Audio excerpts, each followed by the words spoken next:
CIA committee that investigated UFO reports. Ships are coming to the Earth over interstellar distances every day. Today is Friday, September 1st, and the Yankees were in Houston for a close encounter with Justin Verlander and the Astros. Major League debut of Jasson Dominguez, Austin Wells, my recap. Your reactions coming up next. This is NYY Recaps. Welcome to Yankee Stadium. Just when they thought I was out, they pull me back in. There are very rare visits from extraterrestrials. Ladies and gentlemen, that was the most fun game of the season for me. Let's hear it for Game 1 of the Martian era.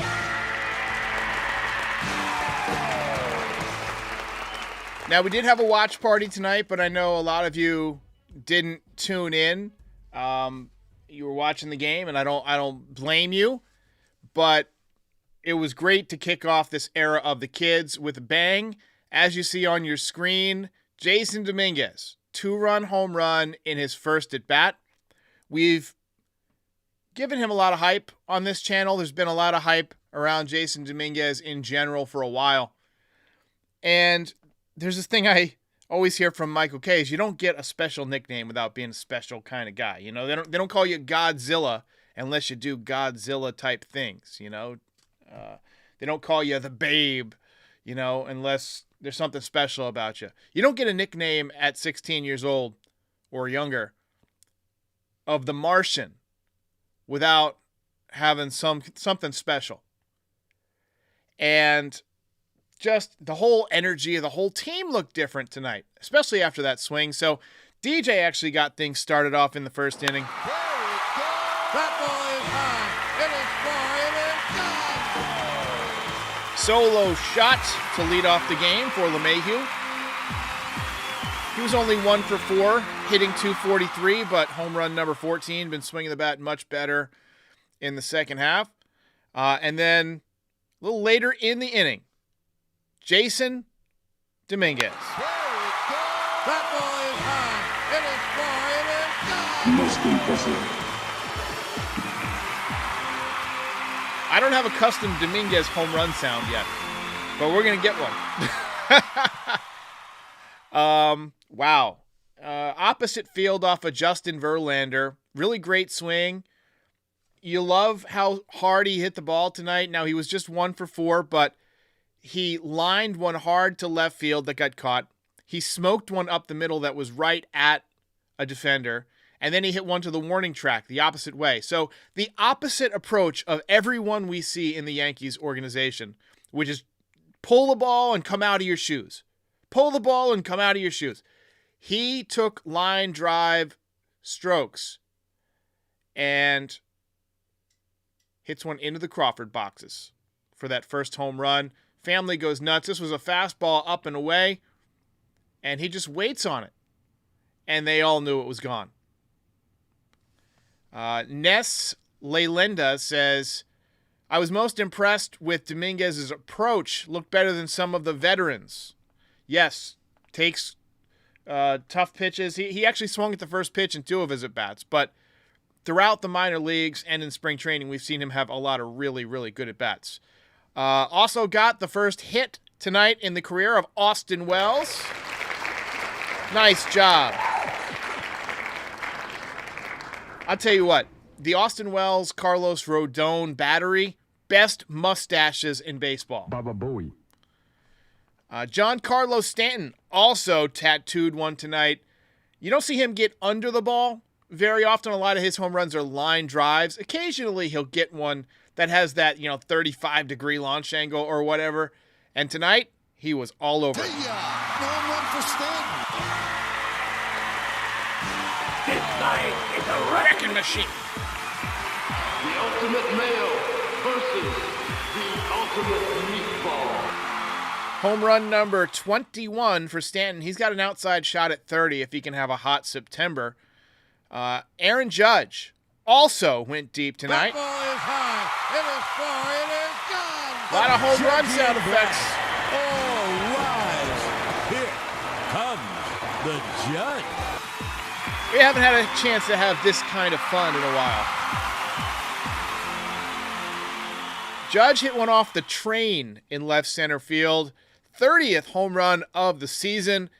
80 games, I believe, and 30 home runs. Also fastest in terms of number of games ever to get to 250 home runs. Ryan Howard was the next closest, and Judge beat him by like 40 or 50 games, something like that. So outstanding job by Aaron Judge. Carlos Rodon, I thought, was fine tonight. He was not very efficient. He went 5 innings. See how many pitches he threw. He threw 92 pitches in 5 innings. He was clearly spent. He was sweating.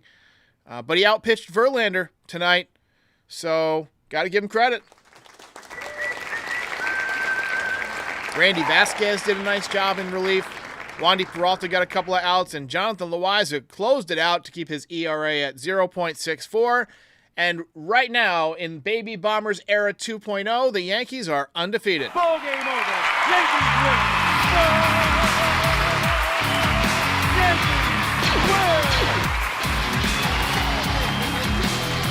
Justice has played the Jason call by John Sterling. I don't have it yet. But we will have it in the near future. So stay tuned for that. It might be on Sterling Calls if you go to Twitter and search for Sterling Calls. Usually, I think it's Big Baby David runs that. So I don't think we have much choice. Belt winner tonight, The Martian. First belt ever. Jay Paul says nothing like a switch-hitting 20-year-old center fielder. I tell you what, I'm pumped. We've been following this guy for a long time. And to see him arrive and just have an insane start, it's huge. He looked very relaxed tonight. He looked like he was, loose and comfortable. It reminded me of that movie Air, where Matt Damon's character points out how relaxed Michael Jordan was at 18 years old to take the big shot for North Carolina in the basketball championship. Some guys just not affected by the moment. And, you got to do those special things to get those special kind of recognitions as, quote, best I've ever seen or so forth, or getting a nickname like the moniker of the Martian. Just a huge night for the Yankees. Let's take a look at the box score. So DJ LeMahieu, 1 hit, led off the game with a home run. Judge, 2 hits tonight. I'd like to see him get hot, get that average up over 265. You think that he's he 311 last year, so he's a 300 hitter. Volpe 0 for 4 tonight in the number 3 spot. First time, I think, in his career he's hitting the number 3 spot. Stanton 1 for 3, couple of ribbies. Martian 1 for 4, 2 RBIs. I was having a contest on Twitter that if he got 2 hits, I was going to give away a jersey, but no such luck. IKF 1 for 3 tonight. Had a nice little opposite field chopper for a base hit. Wells 1 for 4. I got to say, I like his swing. I like his classic left-handed slight uppercut under control swing. I can see why they like him. Did obviously a nice job behind the dish. 2 runs against a really good Astros team. Pereira 1 for 4 and Peraza 0 for 4. Peraza has shown me very, very little. I've got to say, last year he looked so much better. This year he's just not hitting the ball very hard at all. Not having good at bats. Let's take some more of your comments. Lori C says that Peraza looks defeated. His face that last time up, he definitely seemed to have lost confidence. Now, he's a young kid. We've got to be just as patient with Peraza as we were with Volpe. This is a guy who was our number 1 prospect at one point. But I want to see him start hitting soon. He's playing every day now. There's no excuse not to get into a good rhythm. Maybe he's feeling the nerves a little bit, but, maybe the Martian coming up and doing this and the Yankees getting a nice win, maybe that takes some pressure off of some of those guys. Pereira had a hit tonight. He hit one off the left field wall, just missed his first home run. Pereira's a guy that I look at him and his OPS is a little lower than Peraza. He hasn't had as many at-bats. I think he's hitterish. Like, he's got a good swing. He's got an athletic, under control swing. I don't know that his pitch recognition, especially the slider, especially sliders at the major league level, are going to be, I don't know if it's going to be adequate at this point. That's something he's going to need to work on. But good swing. Hits the ball hard. We saw him rip that double down the left field line last week. Tonight, the ball off the wall had plenty of pop behind it. He lined one hard to right field the other day, so we know that he uses the whole field. So, hey, gotta say that he's got some upside. Now, Peraza, he just seems like he's swinging a wet newspaper. Very rarely does he hit the ball hard at all. I gotta say, of the kids that we saw tonight, Dominguez, Wells, Pereira, Peraza, just in terms of my own personal prospect rankings, I would rank them Dominguez, probably Pereira, then Wells, then Peraza. Just in terms of how effective I think they'll be as hitters. Michaelino says, Houston, we have a problem. The Martian has landed. Tonight's episode brought to you by Game Time, the fastest growing ticket app in the world. Download the Game Time app to your phone or other smart device, or visit the GameTime.co website to get last-minute tickets to all your favorite types of events, baseball and other sports, concerts, comedy, theater, you name it. You can find it on Game Time. You got rainout protection, job loss protection. You can view the seats, the view from your seats, right there on your phone. You just hold up your phone, scan, and, it's a great app. I used it again today for another Yankee game. I'm going to be up in New York late next month. Going to go to a few games. Going to go take in some Martian sightings with my buddy Justin, and I'll be at Pete's event on the 23rd. Game Time. Lowest price on last-minute tickets guaranteed. Use the code NYY Recaps for $20 off your first purchase.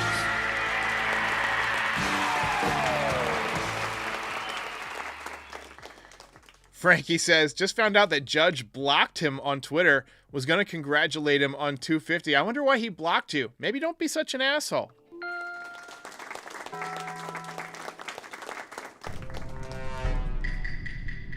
Val in NY says the home crowd is going to love Jasson. They gave Jasson number 89, which is what he wore in spring training. He homered in his first at bat in spring training, too, from the right-hand side of the plate, by the way. In case you missed it. I think he led the Yankees in home runs in spring training when he got sent down. He might have finished as the leader, too. I think he had 4 or 5.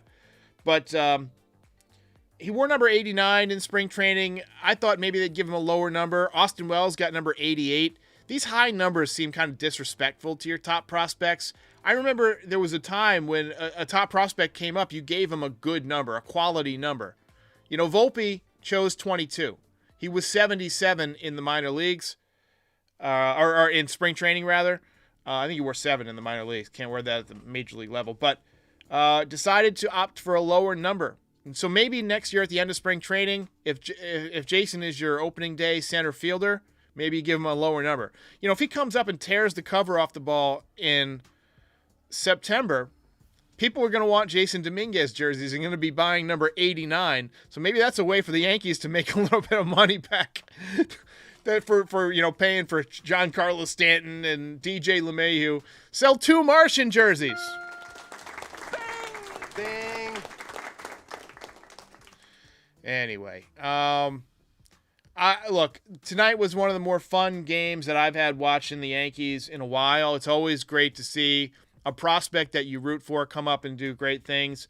Obviously, Aaron Judge started his his career with a home run as well, and so did Tyler Austin, and they've gone in different directions. Judge, an MVP, a home run champion, 250 home runs. Tyler Austin, out of baseball. So, by no means is the first at bat a predictor of future success. Marcus Timms, first at bat, hit a home run off of Randy Johnson. It happens. But 20 years old, to be a switch hitter that controls the strike zone, has power, has speed, is, from all indications, a really friendly and well-balanced mind. Like, that's very important. A humble kid from a good family who isn't up there trying to show off and be a jerk and start fights with other teams. He's up there trying to have fun, play the game the right way, and that's one of the reasons the Yankees like him. Miguel says, these numbers look like football players' numbers. That's something the Yankees have unfortunately shifted to. So many of their lower numbers have been taken in recent years. You know, Jeter, number 2, was the last single-digit number. Now 0 with Domingo Germán. I don't think they're going to retire it for Domingo. Domingo. That's a sad story, isn't it? Throws a perfect game, and then 2 months later he's in rehab. Frankie Baseball says, never forget Jason Hayward's first home run. I was watching live when that happened. I believe it was opening day. And Jason Hayward had hit just some mammoth home runs in spring training. And so I was excited to watch his debut. And he hit one, it had to go 470. It had to go 470. And you're thinking, this guy's going to be the greatest player I've ever seen. But then the power disappeared. Yankees Farm says, IKF is keeping Jason's number warm for now. Bing. Yeah, IKF wears number 12. Jason likes number 12. He's worn it in the minor leagues a couple of times. IKF a free agent after the season. I do think the Yankees might try and bring him back, though. I do think they might bring him back. And if they do bring him back, not gonna switch his number. But Scripted Network says, coaches and managers wearing numbers does not seem necessary. I agree. I mean, half the Yankees fans probably couldn't even tell you what number Aaron Boone wears. I remember it was a trivia question on WPIX in like 1992. What number does Buck Showalter wear? Maybe it was 93. And it was number 11. And it was because he always wore the jacket. Aaron Boone always wears his pajamas out there, so we never see what number he wears. But he wears number 17. Vibe Have says, I loved Jason and Austin's approach. I thought Jason was more aggressive than I've seen him in the past. He attacked on the first pitch in his second and third at-bats. Hit the ball hard both times. He lined one to left field. I think it's a good sign that he didn't pull the ball once. He wasn't up there trying to hit the ball in the upper deck. He was trying to hit the ball hard where it's pitched. And they pitched him on the outside part of the plate, and that's what he did with it. So, Frankie Baseball says, Girardi number was always easy to remember. I loved that about Joe Girardi. I loved that he would wear the team's mission statement on his back. He wore number 27. They won the World Series. He switched to number 28, and he was wearing it until the day he was not renewed. He was not fired, but he was let go. Hearing more and more rumors like Aaron Boone's going to be back. Bob Klappich seems to think that, maybe that's not as certain as some of the other writers think. But it's not a certainty that Boone will be gone. Ken Rosenthal today on Foul Territory said, and I agree with him, that it's a roster construction issue. Now, Boone has his issues as a manager. I don't love the communication issues. I don't love the way they've treated, Harrison Bader. He didn't know he was leading off in that playoff game. Didn't know he was placed on waivers. But again, that's a Cashman thing, too.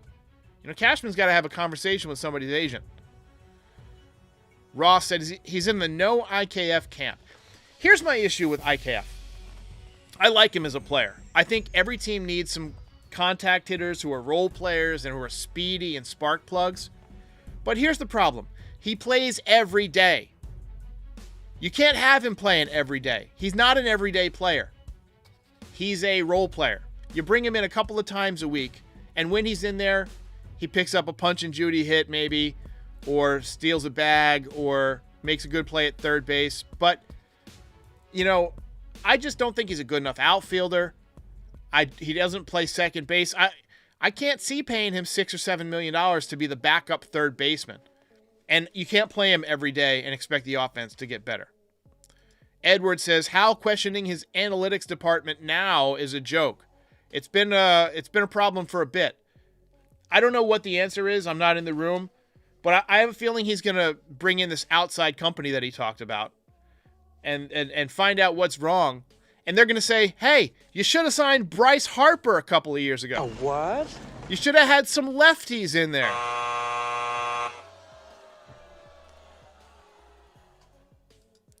And Laura V, with the final comment, says, I really hope management of this team doesn't ruin these kids.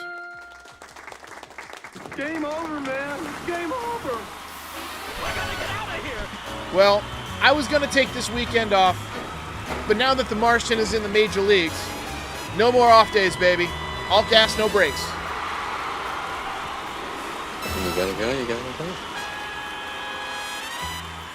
Got a comment from Danny, says, how do you feel about Sean Casey? To be determined. I like what we've done with, I like the way DJ LeMahieu has swung the bat in the second half. I like the way that Gleyber Torres has swung the bat in the second half. But I want to see more. Great night for Jasson Dominguez. Once again, a round of applause for the kid. Austin Wells, too, first hit. Reminder, like and subscribe. Visit the NYYRecaps.shop. I'm going to show right now the Martian merch that we have. We have a number of Martian things for sale. So we got this coaster, says, I want to believe. And it's got the silhouette of Jasson Dominguez that I made. We've got same thing in poster format in various different sizes. Let's see, I'm clicking on the wrong thing there. And it's got a UFO and Jason in the forest. It's built on the I Want to Believe classic poster. This is a poster of the Martian. It's got kind of a painting look to it. No logos. I can't use the Yankee logo, but standing on the surface of Mars. I have this on my wall. You should have it on your wall too. I made it myself. We've got multiple hoodies. This is a Martian hoodie. And we've got another one. I actually sent this one to Eric Kratz the other day. Not Human. That's my favorite. I wear this one around the house all the time. My wife wears this one. We've had a couple of orders on this one, but it's by far my favorite hoodie. So check out, we got t-shirts, all that good stuff. If you just want a simple t-shirt, right here, The Martian. Check it out. Support the future of the Yankees. And once again, Yankees win this one. I'll see you next time. Ball game over.